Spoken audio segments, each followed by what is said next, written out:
সুপ্রিয় দর্শক আসসালামু আলাইকুম। যেখান থেকে আজকে আমার ভিডিওটি দেখছেন, আশা করছি আপনারা সকলে অনেক অনেক ভালো আছেন। আজকের পর্বে তৈরি করে দেখাবো ঘরোয়া কিছু উপকরণ দিয়ে এবং খুবই অল্প সময়ের মধ্যে হেলদি একটি স্ন্যাক্স রেসিপি। আশা করছি আজকের রেসিপিটি আপনাদের কাছে অনেক ভালো লাগবে। রেসিপিটি ভালো লাগলে শুরুতে একটি লাইক দিয়ে পুরো ভিডিওটি দেখার চেষ্টা করবেন এবং ভিডিওটি ভালো লাগলে সুন্দর একটি কমেন্ট করে চ্যানেলটিকে সাবস্ক্রাইব করে যাবেন। স্ন্যাক্স তৈরি করার জন্য প্রথমে একটা মিক্সিং বোলে নিয়ে নিচ্ছি হাফ কাপ পরিমাণে ময়দা, সাথে দিয়ে দিচ্ছি 1 চা চামচ পরিমাণ চিলি ফ্লেক্স। এখানে আমি দুটো সিদ্ধ ডিম দিয়ে আজকের এই স্ন্যাক্সটা তৈরি করব, যার কারণে আমি হাফ কাপ পরিমাণে ময়দা নিয়েছি।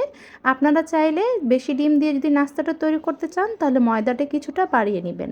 এরপরে দিয়ে দিচ্ছি হাফ চা চামচ পরিমাণ গরম মশলার গুঁড়া, হাফ চা চামচ পরিমাণ ভাজা জিরার গুঁড়া এবং দিয়ে দিচ্ছি স্বাদ মতো লবণ।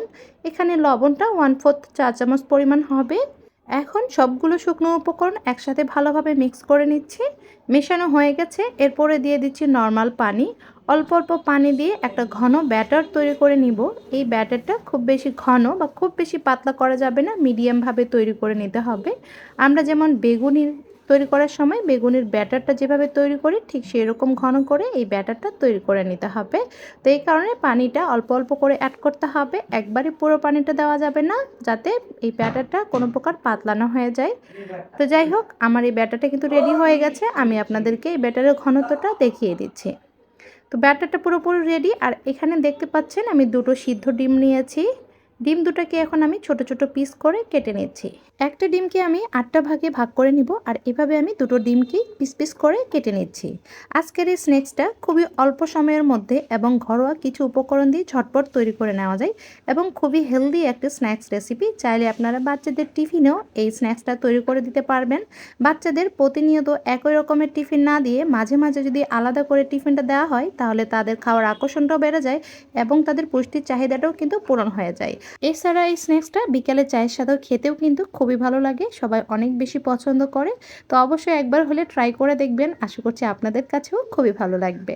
তো ডিমগুলোকে আমি পিস পিস করে কেটে নিয়েছি। এরপরে আমি নিয়ে নিচ্ছি পেঁয়াজগুলো দেখতে পাচ্ছেন আমি বড় বড় করে কেটে নিয়েছি, অর্থাৎ পেঁয়াজের পাপড়িগুলো আমি ছাড়িয়ে নিয়েছি এবং একটু সাইজ করে কেটে নিয়েছি। আর এরপরে আমি নিয়েছি টুথপিক। প্রথমে এই যে পেঁয়াজের যে স্লাইসটা এটা আমি টুথপিকের মধ্যে গেঁথে নিয়েছি। এরপরে আমি ডিমের পিসটা গেঁথে নিচ্ছি। দেখতে পাচ্ছেন আমি কিভাবে গেঁথে নিচ্ছি। এইভাবে গেঁথে নিলে কুসুমটা ভেঙে যাবে না বা আলাদা হবে না। এরপর আমি আরও একটা পেঁয়াজের টুকরা নিয়ে নিচ্ছি। আর এভাবে আমি স্ন্যাক্সগুলো সবগুলাই তৈরি করে নেব।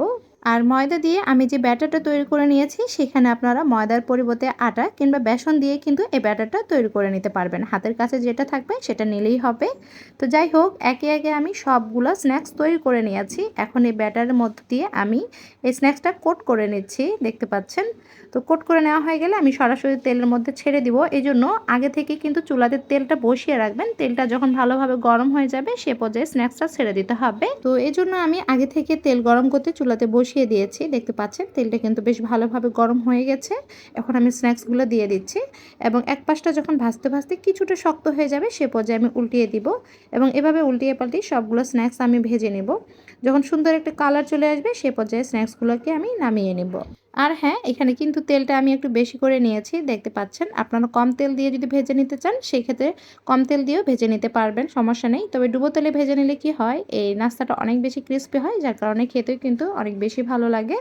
তো যাই হোক, এভাবে উল্টিয়ে পাল্টিয়ে সবগুলো স্ন্যাক্স আমি ভেজে নিচ্ছি। কিছুক্ষণ এভাবে ভেজে নিলে দেখতে পাবেন কাঙ্ক্ষিত একটা কালার চলে আসবে। এভাবে উল্টিয়ে পাল্টিয়ে সবগুলো স্ন্যাক্স আমি ভেজে নিচ্ছি। আর আপনাদের কাছে আরও একটা কথা বলি, যারা আমার চ্যানেলে নতুন এসেছেন প্লিজ চ্যানেলটিকে সাবস্ক্রাইব করে যাবেন এবং পাশের বেল আইকনটি অন করে রাখবেন, যাতে এরপরে নতুন কোনো ভিডিও আপলোড করলে সাথে সাথে আপনাদের কাছে পৌঁছে যায়। আমার চ্যানেলে কিন্তু বিভিন্ন ধরনের রান্নার রেসিপি রয়েছে, চাইলে আপনারা সেই রেসিপিগুলো ফলো করতে পারেন, আশা করছি আপনাদের কাছেও ভালো লাগবে।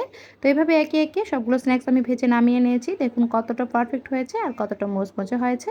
তো এই ছিল আজকের রেসিপি। যারা এতক্ষণ সাথে ছিলেন সবাইকে ধন্যবাদ জানিয়ে আজকের মতো এখানে বিদায় নিচ্ছি। সবাই ভালো থাকবেন, সুস্থ থাকবেন, আল্লাহ হাফেজ।